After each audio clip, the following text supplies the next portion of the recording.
Hi everyone, it's Colin back again with another video. So in the future, I'll let you guys know this is going to be Freestyle Fridays, but I'm still figuring out how distribution works and how getting stuff into playlists works. So I'm going to take a little bit of a hiatus off of that, but because this is going to be Freestyle Fridays in the future, I still want to maintain an atmosphere of music, and I want to talk about music, and I want to make content revolving around music. And one of the things, I know there are so many other people in that watch my videos that also make videos themselves or are aspiring to make videos. And a thing that I've talked about with a lot of people is writer's block, not being able to focus on the writing or the editing process.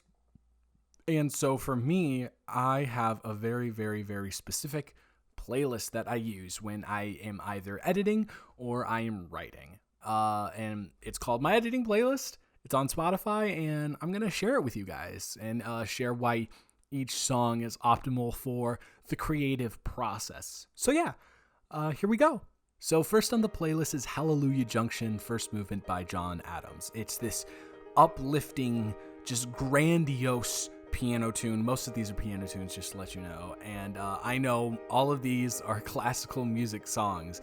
So if you didn't think I was pretentious already, you will now definitely view me as pretentious. And that's okay. We're here to joke, we're here to goof, we're here to gaff, but we're also here to just inform or something along those lines. So yeah, it's this just grandiose piano tune that goes on for like 6 or 7 minutes, and it's just constantly moving, and it kind of gets you in that excited moment when you have this idea in your head and you're just starting to put pen to paper, or you're starting to drag around things on Premiere Pro or Sony Vegas. It's like the ultimate starting track, and I recommend it very highly.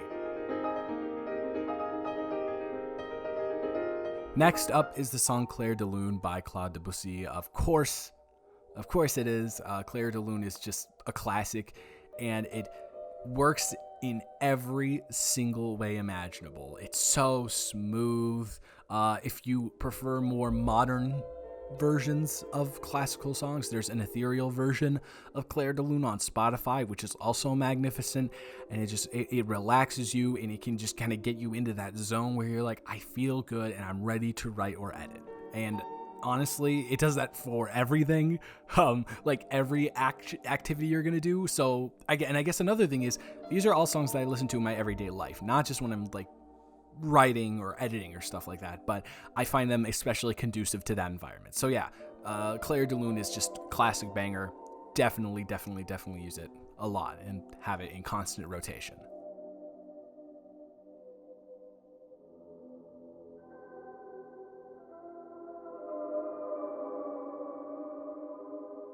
Next up is Première Gymnopedia by Eric Satie, and I love this song. I found it from the documentary Man on Wire at the end.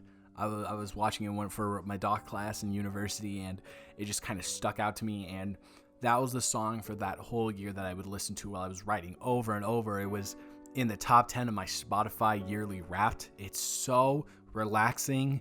It really just gets you into a groove or a tone, but it's also so fluent, but it's also monotonous in a good way, in a way that makes you settle in, you know what I mean? So definitely another great song to listen to while you're editing or writing.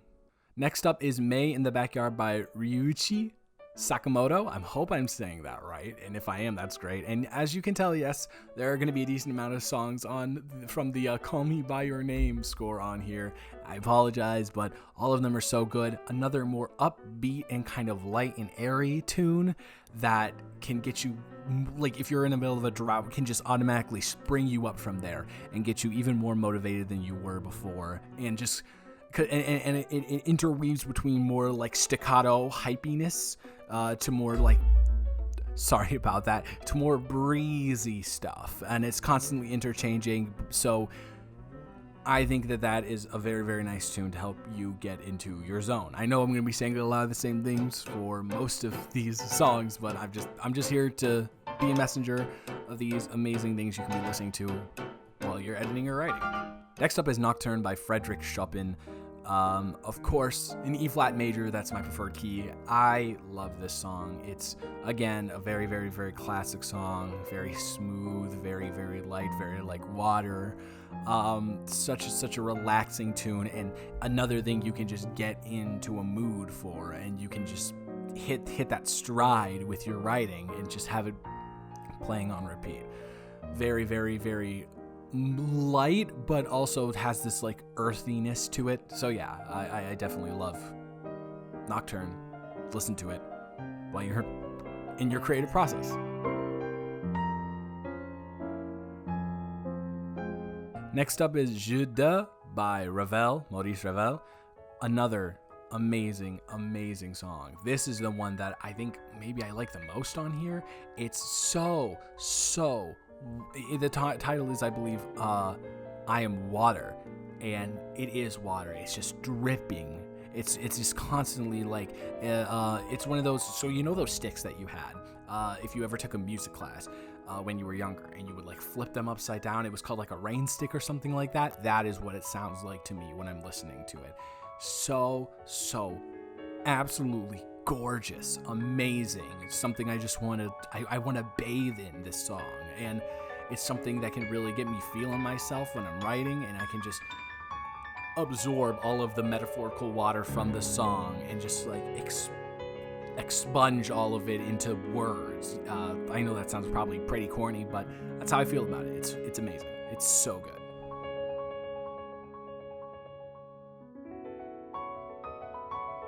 Next up is Avril 14th by Aphex Twin. Aphex Twin is probably the most modern artist on here, except for one person. And God, this is the tune that, if you don't know, Blame Game is kind of based off of, the Kanye West John Legend song. And it is a wonder to hear. It's almost, I think this falls into a different category altogether. I've said all of these other ones get you in a mood or something like this. This is like inspirational. It's so gorgeous, and it's like peak music, in my opinion.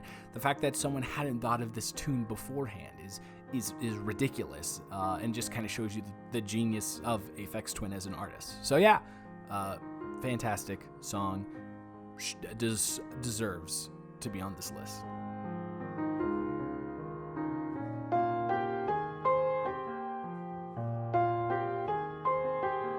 Next up is Etude number 15 by Philip Glass. This one falls into a social network type vibe for me. It's, again, very repetitive, but it's also more intense than the other songs that I've said on here, other than something like a Hallelujah Junction Movement 1.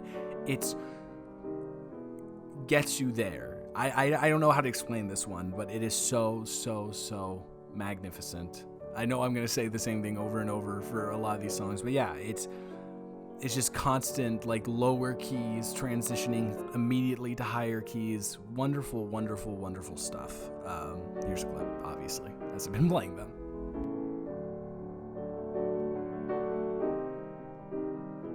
Next up is Zion Hort de Vaktersingen. I hope I'm saying that right, by Alessio Bax. And this one is more slow-paced than some of the other ones I've been talking about, and it is just very sturdy. It's a very sturdy tune. It doesn't leave your side during the whole time. Just very nice. Doesn't vary at all whatsoever the whole time, and that's something that, again, gets you into a rhythm, gets you into a mood. That's why classical music is what I listen to while I write or edit. It's because it just gets me into that synchronized pace. You know what I mean? So definitely another great song to be listening to. Very sturdy, as I said. So yeah.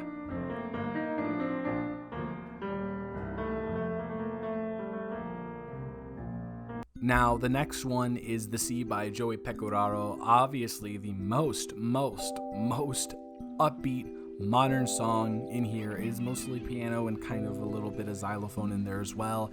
And I love it. I love it so much. It's so relaxing. This is one that's more of like a build-up to writing or editing. It's something that just like clears your mind space, makes you think of your happy place, makes you really zone in on the emotion that you want to be feeling, if it is happiness, when you are writing or editing. Just complete peace of mind. Next up is Elisa's Theme by Alexander Desplat. It's one of the only songs that I have on here that isn't solely like piano focused. It's just, again, very, very dreamy, very, considering if you've seen The Shape of Water, it is a very dream-like film. Another one that kind of gets you a little bit more relaxed, but still, like, you can write to this. I took multiple online classes in the summer, and all I would listen to on repeat is this song, and I would just write. I took a sports writing class, and I would just write like for 7 hours straight, just one day, and get all of my stuff done. Very, very nice, pleasant, most importantly, pleasant song to listen to.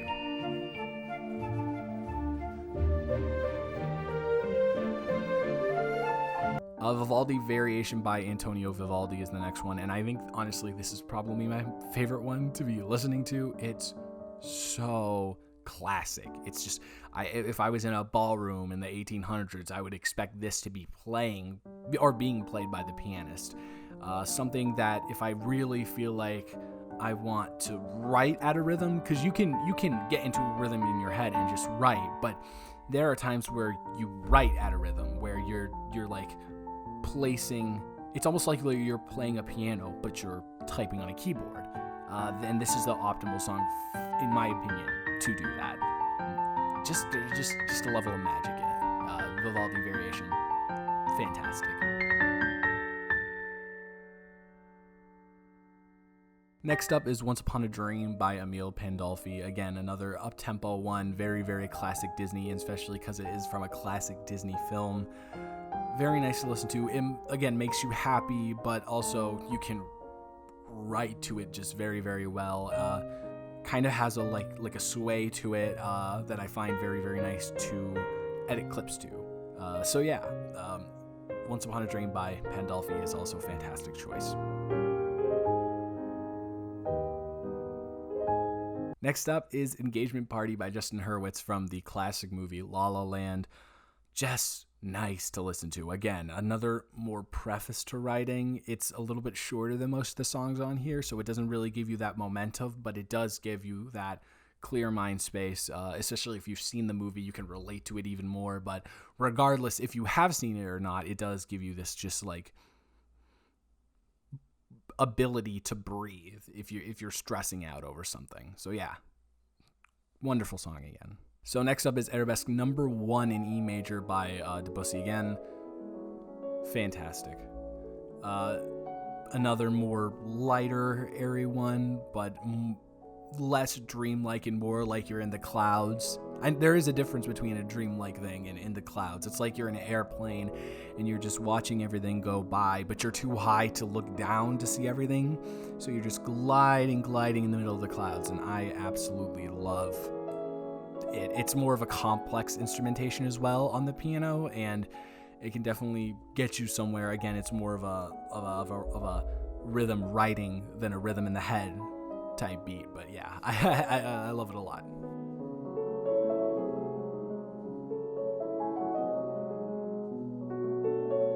Next up is Isatsana 102 by Aphex Twin again, and this is the one you listen to when you are in the zone, when you are ready to go, and when you're starting a script and you're like, let's get this done with. You listen to this and you listen to it on repeat. It's essentially just a simple couple piano melodies and like nature in the background, and it's one of the most gorgeous songs I've ever heard, regardless of the genre. Magnificent. Listen to it, and it will help you finish whatever you need to be finishing. And I that's a guarantee. Magical song.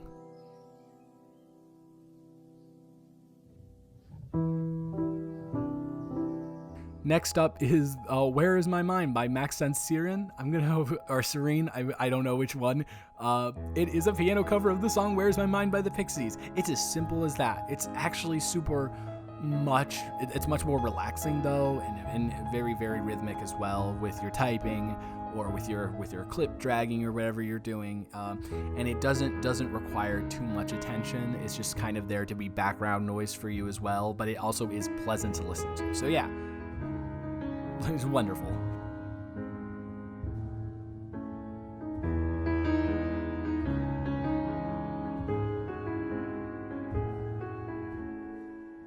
Next up is All the Bright Places 1, the solo piano version from Keegan DeWitt from the movie All the Bright Places. It's a movie that I saw this year, and it is pretty decent, but it's not that great. But what is great about it is the instrumentation and the orchestration, and specifically these solo piano versions. I recommend all of them, but I only wanted to put one on. There's 1, 2, and 3, all solo piano versions. Fantastic stuff. Kind of encapsulates perfectly what the movie is about and the environment of that movie, and I feel like it's a very easy song to write or edit to. So yeah, definitely go check it out. This is the only one I can't find a clip for, and I'm pretty sure I'd get copyrighted if I did find one. And finally, the newest one on this list is What Falling in Love Feels Like by Jacob Hoover. I'm pretty sure it was a TikTok clip, and people extended it from there. Very relaxing. This is one that isn't specifically as much for editing and writing, but just overall. But I have edited and I have wrote to it, but more specifically, it is just so relaxing. And the fact that it's from a modern composer or a dude who just put it on TikTok is also just kind of a mesmerizing facet of it. So yeah, that is the cap, the final song that I have on this list, and it's again pretty magic.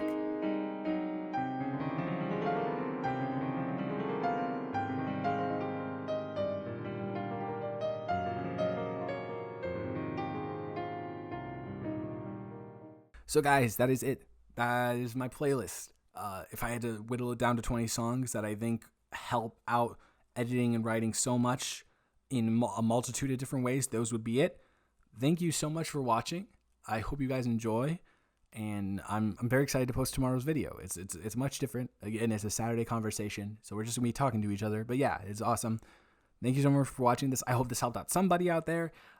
If you guys want, I can make a Spotify playlist of all these songs if you don't want to go look them up and all that stuff, and I will definitely do that. So have a wonderful rest of your day, and I will talk to you guys tomorrow.